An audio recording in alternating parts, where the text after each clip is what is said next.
Hi there. Hi, welcome to Curious Collection. I'm Will. I'm Cinnamon. Today we're going to talk about long tail items and the role that they play in our business. So there's a thing going around right now that says that, your eBay business has to be, items with fast, high sell-through rate. Never buy anything that takes longer than 90 days to sell. That's great if that's the type of seller that you are. But it doesn't necessarily mean that's the only kind of seller that you can be. And we certainly are not that type of seller. No. We sell items that literally sit on the shelf for a year. And there's a key to that. And we're going to go into that and how we make that work for us. But, I definitely don't want people to just absolutely disregard the idea that, everything in your store has to sell every 90 days. Right, because realistically, when you look at things, like there are times that we sell things and I'm like, man, that's an awesome item. And you can't just, mark things down every week until you're giving it away. Sometimes you have to know your worth and you have to say, no, this really is an awesome item. I just have to wait for that right buyer to come along who's going to see the value in the item. Right. So one of the things that I looked at just today was I did a quick eBay search and I pulled up men's Rolex watches. So eBay's really leaning into that luxury watch category. If you look at men's Rolex watches, 25% sell-through rate. So 25% of the items listed will sell within the next 90 days. And that means that if you 75% don't. Right. You'll sell it this year, most likely, if you have it priced properly. But unless you're going to sell it below market value, you're not necessarily going to sell it in the next 3 months. Right. And the thing is, like, don't take good money away from yourself. Right. Those people with the Rolex watches, they know the worth. So they're not saying, okay, yeah, it's a Rolex watch, but hey, it's been more than a week. So I can't leave this on my shelf. So I have to sell it for half the cost. Right. There are certain items that are absolutely worth listing that are high value, those exceptional items that we always talk about that we want to fill our store with. And we accept the fact that those items are going to take a long time to sell. Sure, you're going to have some pieces that are, that the market is demanding right now, and you're going to have them sold within a couple of days. And that feels awesome. It really does. We love when that happens. I just listed a Native American bracelet, and the same day that I listed it, I sold it for $100, and that's great. I love when that happens. Right. And that was right in market value. We found some pieces that were slightly below. We found pieces that were slightly above, but it was priced properly for the piece. It just connected with that customer. They had to have it. They left positive feedback. They loved it. So everyone's happy in that transaction, and it sold immediately. The same piece, though, I see similar pieces on eBay, and they're priced similarly, and they sit. So it doesn't mean that it's a bad item. Right. It just means it hasn't had the right person put eyes on it yet. I had another piece that I've had in the store for a year. It was a topaz, a gorgeous topaz ring, and it had a diamond halo around it, and it was in gold. I believe it was 14 karat, and it was a designer piece, and it has been sitting in the inventory for a year, and I just sold it last week. Well, does that mean that I should mark it down below melt? It'll sell if I do that. Well, no. Again, you have to know the worth of your item, and you just need to be patient, and you need to wait for that item to find the right buyer. Right. And I recently had, just over this weekend, had a piece of cruise ephemera. It was a deck plan to a ship. A piece of paper here is, 60 years old, and it sold for $85. Yeah. Been listed for a year. Again, knowing the value of that item and having to wait for the right buyer to come along, because that's the thing. There's not a million people that are looking for antique or vintage cruise ephemera. It just doesn't, the group is not that large. I'm the number 2 seller in cruise ephemera on eBay. And the reality is that means I have most of the market.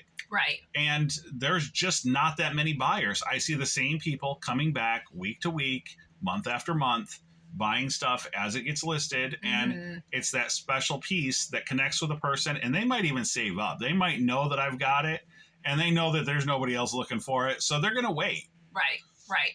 Now, that's not to say that if you have like dead inventory in your store, we've talked before, we will take and we'll go through and, you know, if it's a cat figurine that's been sitting on the shelf for a year, then yeah, we're going to delist that. We're going to take that. We're going to offload that in some other way, right? We've talked several times about how we take a lot of our items that we've delisted that we decide, you know, maybe that's just not the right item for us.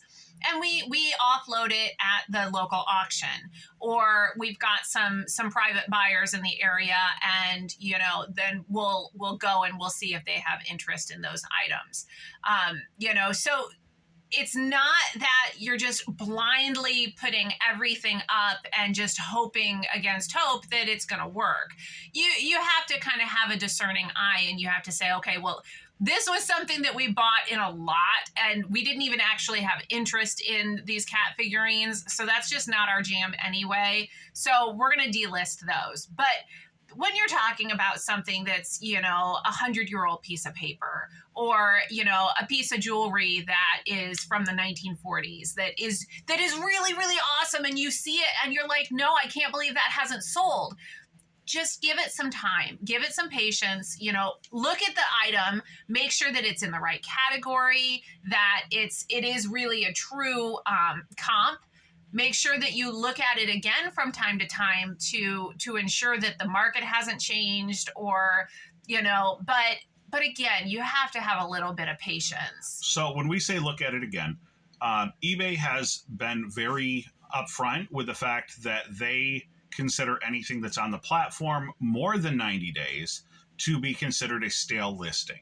So what we advocate doing is going back into those listings at the 90-day point. Now, we did a video before and we said, don't end and relist. Basically, the whole idea of that video was don't end and relist, but make quality listings with good comps. Okay. We had a lot of controversy around that. People get very fired up because they want to end and relist every day. If that suits your business model, that's great. But for most of us, you know, we you know, in our business, we do export those listings to other platforms. So ending and relisting them every day creates a lot of confusion on all these other platforms, creates multiple listings, creates lost inventory. So for us, that doesn't work, and it doesn't have to. So that's one part of it is go back into that listing at 90 or 120 days. Make sure, again, it's in the right category. It's got good photos. It's got a good title. Make sure that the item specifics are accurate, and make sure you recomp the item. So once you've done all that, let it run again. Let it run for another 3 to 4 months and see what happens. Because, again, you're going to get a fresh set of eyes. You're going to get a whole new chance at that item. And really, that is what works in our business model. So how do we balance long-term items and those short, high sell-through rate items? And how do you possibly make a business? So the reason that people advocate for the high sell-through rate is because of the capital crunch. You end up putting a lot of money into capital, and it sits on the shelf. And that's hard. Like we've done some big buys. You know, we've bought some Native American pieces, and we've bought them individually. And we find that when we buy those pieces by themselves, and we buy from another company, you know, another business, not necessarily a flea market or an auction, but an actual business, then our capital is much higher. And then it is hard, because you do need to flip that to get that capital back. You know, the New Year's, we had gone and we spent $500 that day on inventory. But the way that we typically do it is we buy huge collections. So we'll buy an entire box of jewelry that I'm able to hand pick, but that whole box of jewelry is going to be, you know, $200. So I can sell the native bracelet and, you know, another set, and now I've already got my capital back from just a few pieces. That's typically how we like to do it. When we go to the auction, we buy an entire lot. I see in the lot that there's a few pieces that's going to make my money back, and then everything else is gravy. Right. So our goal when we go out and we source is that we typically try to buy collections. Which is, again, curious collection. We buy the collection. We don't want to buy pieces individually. Mm-hmm. We want to buy large collections of high quality merchandise that we can then break down into smaller pieces, smaller lots, and sell off. Right. So our goal when we go out and we do those sourcing opportunities is that we want to flip that item, the first handful of items that are high value, very quickly. Mm-hmm. And typically there are, if you have a great collection, there's going to be pieces in there that are going to be more rare that the marketplace is looking for, and you're going to be able to get top dollar, and those items are going to go quick. Within 1 to 2 weeks, we've already recouped all of our capital. Mm-hmm. We still have a large collection left. Those are the items that are going to trickle out of our store over the course of the next months or even years. Right. There's some pieces that I bought on New Year's that are Christmas pieces, right? Well, I know that those aren't necessarily going to sell in the middle of summer. So we may sit on those items all the way through until October, November, when Christmas starts to sell again. So do I mark it down to $5? No, I don't. I'm patient because we've already made the money back. We can be patient with those items because we know it's not costing us money to sit on the shelf. Right. You know, we once we've done a couple of these like retail arbitrage where we've gone out, find an item that appears to be undervalued, bought it on clearance or something, stick it on the shelf, and it sits and it sits and it sits. We have a pop figure that's been sitting on the shelf for 3 years. Yeah. That's hard because every time you see it, it reminds you of that bad buy. Mm-hmm. But it taught us an important lesson. We don't buy pop figures. No. So, and we don't source retail. Right. So those, for our business model, that works well for us. Mm-hmm. Well, and again, we've talked so much about, you know, that 25% buy-in. Like we don't go more than 25%. And that's a hard and fast rule for us because we find that it takes the pressure off. Right. If we're able to buy a collection and we've got all of that extra, you know, then our capital is not all in one buy. Right.